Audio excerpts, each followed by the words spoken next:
नमस्कार, NDTV India देख रहे हैं आप। मैं हूं अदिति राजपूत। हमारी इस खास पेशकश में आपका स्वागत है। और आज बहुत बड़ा दिन है, जो महामुकाबला है वो शुरू हो चुका है। सबकी धड़कनें भी कहीं ना कहीं बढ़ी हुई हैं, तो थोड़ा सा आपकी धड़कनों को थामने के लिए, आराम देने के लिए सबसे पहले हम चल रहे हैं हमारे म्यूजिशियंस के पास।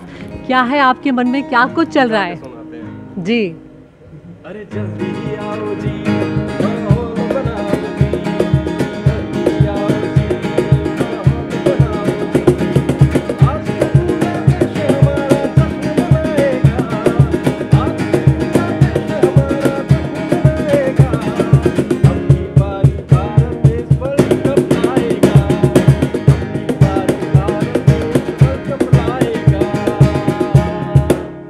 तो वर्ल्ड कप लाने की उम्मीदें जो हैं वो की जा रही हैं। हवन पूजा सब कुछ किया जा रहा है। हमारे साथ बेहतरीन एक्सपर्ट्स भी यहाँ पर मौजूद हैं, क्रिकेट के फैंस भी हमारे साथ मौजूद हैं।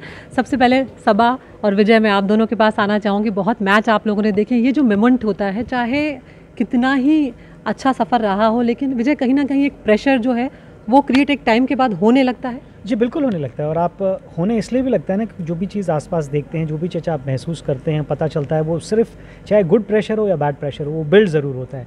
वो अगर घर में भी किसी से बात करते होंगे तो वो भी ये कहते होंगे जीत रहे हैं ना। होटल में किसी की शक्ल देखते होंगे, ना बोले तो उसके फेस इंप्रेशन ऐसे होंगे कि अब की बार हम जीत रहे हैं ना। तो दबाव कहीं ना कहीं ज़रूर आता है। लेकिन इसकी अच्छी चीज़ ये है कि जैसे ही आप एक बार खेल शुरू होता है, रस्सी के अंदर उतर जाते हैं, वो सारी चीज़ें आपसे बाहर रह जाती हैं। फिर एक गेंद एक समय, उसी को वो लिव द मोमेंट वाली जो बात कहते हैं। और इतने प्रोफेशनल हैं ये सब, वो करने की कोशिश करते हैं। प्रेशर ज़रूर है, लेकिन एक अच्छा वाला प्रेशर है। और ये आपने एक बड़ी बात कही। ये खिलाड़ी ही बता सकता है कि जब मैच शुरू हो जाता है, जब आप मैदान में पहुंच जाते हैं, तो फिर वो प्रेशर शायद चला जाता है। फिर वो दूसरा रहता है कि हर बॉल कैसी रहने वाली है। सबा, ऑस्ट्रेलिया ने जिस तरह से अब तक खेला है, तारीफ भी की जा सकती है कि भाई जिस तरह से वापसी की है, कहाँ तो हमको लग ही नहीं रहा था कि ये क्वालिफाई भी कर पाएंगे और कहाँ वो फाइनल्स तक पहुँचे। तो ऐसे में उनके पास खोने के लिए कुछ नहीं है। लेकिन हमारे लिए ये चुनौती इसलिए भी है कि हमने अभी तक एक भी मैच नहीं हारा है। पर चुनौती ये है कि अब भारत को फाइनल मैच जीतना है। सबसे बड़ा चैलेंज भारत के सामने यही है। दबाव के बारे में आपने बात की है, दबाव तो होना भी चाहिए। आप अपने देश के लिए खेल रहे हैं, विश्व कप का फाइनल खेल रहे हैं। पर बड़ा खिलाड़ी वही है जो दबाव को ठीक प्रकार से झेल पाए, उसको एक चुनौती के रूप में ले और फिर अच्छा प्रदर्शन करे। और उसके लिए आवश्यक ये भी है कि आपकी एकाग्रता कभी भी भंग नहीं होनी चाहिए। एक बड़े मैच में टीम वही जीतती है जो बड़े बड़े मोमेंट्स अपने पास रखती हैं। अगर आपने उन बड़े मोमेंट्स में एकाग्रता अगर आपकी भंग हो गई, तो फिर वहाँ से वापस आना बहुत कठिन हो जाएगा। ऑस्ट्रेलिया की एक ऐसी टीम है, अगर आपने इनको मौका दे दिया तो फिर ये छोड़ेंगे नहीं। तो इन सब चीज़ों पर ध्यान देना होगा भारतीय टीम को। पर मुझे उम्मीद है, जिस तरह की तैयारी हुई है, जिस तरह का प्रदर्शन रहा है, कहीं भी कोई कमी देखने को मिल नहीं रही है। और आशा यही है कि आज के दिन भी उसी तरह का कंप्लीट प्रदर्शन देखने को मिले जो अभी तक हर एक मैच में भारत ने किया है। और एक खास बात ये भी रही है कि एक दूसरे का हाथ थामे चले हैं। अगर वो कमज़ोर हुए तो दूसरे ने मौका संभाला है, और पारी को संभालते हुए हर बार हमने जीत हासिल की है।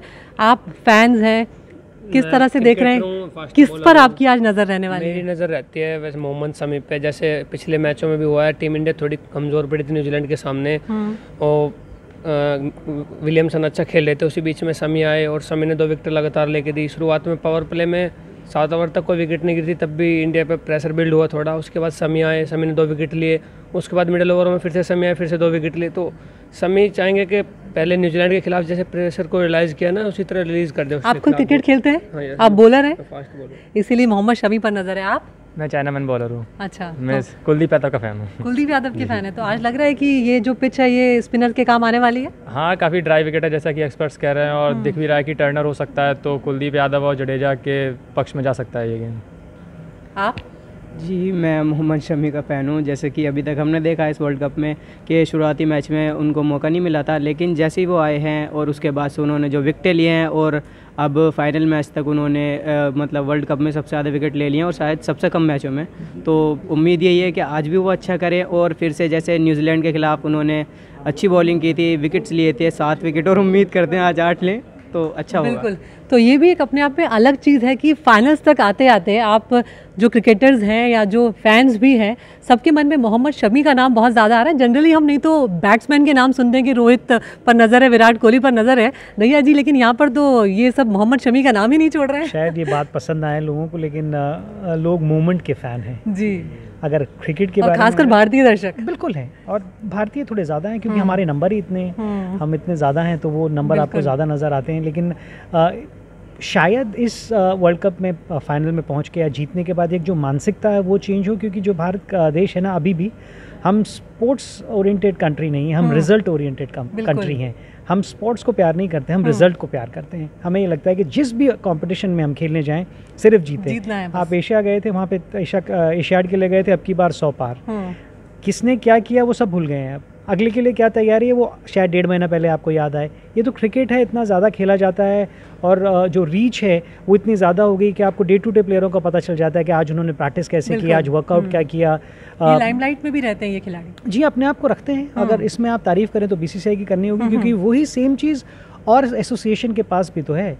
आज से अगर 25-30 साल पहले देखें तो भारत में हॉकी और क्रिकेट दोनों बराबर थे। बिल्कुल सही बात। किसने किस गेम को उठाया वो जो लोग उन गेम को चलाते हैं उनके ऊपर डिपेंड करता है। आप हॉकी को भी पिक कर सकते थे, और मेरा तो मानना है कि और गेमों का पिक होना बहुत ज़्यादा ज़रूरी है, क्योंकि अगर सब एक ही तरफ भागेंगे तो फिर आपको बहुत सारी खबरें ऐसी मिलेंगी जो अच्छी नहीं होंगी, और फिर लोग उस चीज़ का फ़ायदा भी उठा सकते हैं, जो निराशा भी फिर ज़्यादा हाथ लगती है। और जब मोहम्मद शमी का इतना नाम लिया जा रहा है तो बदरुद्दीन साहब आपके पास आना ही पड़ेगा। कोच आप रहे हैं मोहम्मद शमी के, आपके मन में इस वक्त क्या चल रहा है? क्योंकि अभी तो ऑस्ट्रेलिया ने, हम देख रहे हैं कि पहले गेंदबाजी चुन ली है। देखिए, मेरे हिसाब से तो ऑस्ट्रेलिया ने गलती की है बैटिंग इंडिया को देके, क्योंकि हम, यानी भारत के लिए अच्छा है। भारत के लिए बहुत अच्छा है। हम लोग चाहते भी यही थे कि पहले हमें बैटिंग मिले, तो जाहिर सी बात है अभी तक हमने जितने भी पहले बैटिंग किया है सब में रन स्कोर अच्छा किया है। तो और जितने भी हमारे प्लेयर हैं सब फॉर्म में चल रहे हैं इस टाइम, और रोहित शर्मा ने बढ़िया अच्छा स्टार्ट दिया सारे मैचेस में, तो आज भी अच्छा स्टार्ट किया। हमें उम्मीद है 10 ओवर तक अगर कोई विकेट नहीं गिरता है तो हम 300-350 प्लस रन बना रहे हैं आज भी। बिल्कुल। टारगेट आपको क्या लग रहा है? प्रोबेबली 320, 30। और अगर उतना नहीं हो पाता है तब फिर मुश्किल हो सकती है हमारे लिए, क्योंकि हम बाद में। हाँ, थोड़ा सा ऐसा लगता है कि जैसे ऑस्ट्रेलिया एक बिग चेजर है, ऐसा नहीं है। ऑस्ट्रेलिया को नर्व कंट्रोल करना बहुत अच्छे से आता है, बट ये है कि एक बार अगर हमारे जो इंडिया के बॉलर्स को लय मिल जाए, ख़ास तौर से स्पिनर्स को, यहाँ मेरी जो सोच है वो मैं समझता हूँ जो की रोल जो प्ले करेंगे वो स्पिनर्स करेंगे। बिल्कुल ना, तो ये पिच भी ऐसी है जो स्पिनर्स को सपोर्ट करती हुई नजर आएगी। हमारे साथ पूर्व क्रिकेटर वैशाली भी है। वैशाली, क्या लग रहा है इस वक्त जो मैच शुरू हो चुका है, गेंदबाजी अब ऑस्ट्रेलिया ने पहले चुन ली है, तो बल्लेबाजी जब हम करते हैं तो हम भारी पड़ते हैं, ये भी हमने देखा है। जी बिल्कुल, जैसे कि अभी देखा कि शुभमन गिल अभी आउट हुए हैं, एक विकेट फॉल हो गया है, बट मुझे लगता है कि जैसे कि विराट आएंगे या जो भी नेक्स्ट बैट्समैन आएगा, अभी 10 ओवर्स के अंदर जितना भी हम स्कोर चेस कर सकते हैं, मतलब सॉरी हम कर सकते हैं स्कोर, उतना बेटर होगा, क्योंकि अभी 10 ओवर्स के अंदर अभी 2 ही फील्डर बाहर हैं और उस चीज़ का फ़ायदा हमें उठाना चाहिए एज अ बैट्समैन। और हमारे रोहित शर्मा अभी तक हमारे कप्तान यही करते आ रहे हैं पिछले काफ़ी मैचेस से, 3-4 मैचेस हम लगातार देखें तो वो इस 10 ओवर का फ़ायदा उठा रहे हैं कि अगर आप 30 यार्ड 24 यार्ड या आप जो बीच वाला जो सर्कल होता है उसके ऊपर से अगर आप हिट करके जाते हैं तो स्कोर तो आता ही है, 4 भी आता है, 6 आता है। बिल्कुल। गुरशरण जी, अभी शुभमन गिल भले ही आउट हो गए हों, लेकिन प्रेशर महसूस करने की ज़रूरत है या लगने लगा है प्रेशर थोड़ा? नहीं, थोड़ा सा प्रेशर तो लग रहा है, क्योंकि ये शॉट बनता नहीं था। जब रोहित दूसरे एंड से इतना तेज़ खेल रहे हैं तो उनको थोड़ी देर स्टडी खेलना चाहिए था, और अब विराट आए हैं, एक पार्टनरशिप चाहिए। बिल्कुल। बट मुझे लग रहा है उनके आउट होने से रोहित थोड़ा सा वो भी बैकफुट पे जा सकते हैं कि ये विकेट गिर गई है, मैं थोड़ा आराम से ही खेलूं, तो ये पार्टनरशिप ज़रूरी है। और लेकिन जैसा विकेट लग रहा है और जैसे टॉस जीत के उन्होंने फील्डिंग की है, ये हमारे भारत के लिए काफ़ी अच्छी बात हुई है, और मुझे लगता है कि एक पार्टनरशिप के बाद काफ़ी अच्छा स्कोर बनने वाला है। बिल्कुल। और थोड़ा सा टिक कर खेलना यहाँ पर सब अभी ज़रूरी है, क्योंकि शुरुआत का मामला है। जबकि हम मानकर चल रहे थे शुभम गिल ने खासकर इस स्टेडियम में अहमदाबाद के काफ़ी अच्छा उनका प्रदर्शन रहा है, काफ़ी अच्छा उन्होंने परफॉर्म किया है पहले, लेकिन आज शायद वो बात नहीं रही। इसका मतलब ये भी है ना कि जब आप नए मैच खेलने जाते हो तो पुरानी चीज़ों को आपको भूलना होता है, आप नए सिरे से आपको शुरुआत करनी होती है, और अगर आपका शॉट सिलेक्शन वो भी एक मिचेल स्टार्क जैसे बॉलर के सामने नहीं होगा तो फिर नतीजा तो यही होगा जो अभी आज हुआ है। चलिए वो खैर वो अलग बात है। अब रोहित और विराट के ऊपर ये जिम्मेदारी है। मुझे लगता नहीं है कि रोहित अपने शैली में कोई परिवर्तन करेंगे। विराट कोहली का काम यही है, उनका रोल यही है कि वो लंबी पारी खेलें, वो अंत तक डट कर बल्लेबाजी करें, और उसी अप्रोच के साथ भारत का प्रयास होगा, क्योंकि ये जो विकेट है अभी ड्राई है, स्लो है, और प्रयास यही होगा दोनों का कि जब तक बॉल नहीं है उस पर और ज़्यादा आप रन्स बनाएं। जैसे जैसे बॉल पुरानी होगी, गेम प्रोग्रेस करेगा, मुझे लगता है थोड़ा घुमाव देखने को मिलेगा हमें इस विकेट पे, और तब रन बनाने में थोड़ी बहुत परेशानी हो सकती है। तो शुरू के जो 10 ओवर हैं उसमें जितना आप खींच सकते हैं, जितना जोर मार सकते हैं, मार लेना बेहतर होगा। दोनों टीमों के लिए है वो, दोनों टीमों के लिए। जब भी आप इस तरीके के बड़े मुकाबले खेलते हैं और वर्ल्ड कप फाइनल की बात कर रहे हैं आप, तो स्टार्ट के ऊपर बहुत ज़्यादा निर्भर करते हैं आप, क्योंकि अगर सही स्टार्ट आपको नहीं मिलता तो फिर आप कम बैक करने की कोशिश करते हैं। तो इसलिए बहुत महत्वपूर्ण है कि आप स्टार्ट किस तरीके का आपको मिला है। विकेट ज़रूर गिर गया है, लेकिन जिस तरीके से जिस टोन में आप खेलते हुए आए हैं, आपकी कोशिश रहेगी कि आप वैसे ही खेलें। बिल्कुल, और बड़े बड़े सितारे जो हैं वो भी आज मैच देखने पहुँचे, प्रधानमंत्री भी पहुँचे, कई अलग अलग लोग हमें देखने को मिलेंगे। और इस बात को हमें कहीं ना कहीं ध्यान में रखना चाहिए। हमारे देश में गेम हो रहा है, टीम इंडिया बहुत अच्छा खेली है, लेकिन फिर भी खेल भावना ज़रूर मन में होनी चाहिए कि जो अच्छा खेले वही जीते। वो कोई भी हो सकता है, ऑफकोर्स हम इंडिया में हैं तो हम यही चाहेंगे कि टीम इंडिया ही जीते, लेकिन नतीजा क्या होगा इसके लिए इंतज़ार करना होगा। फिलहाल इस स्टूडियो से इतना ही। नमस्कार।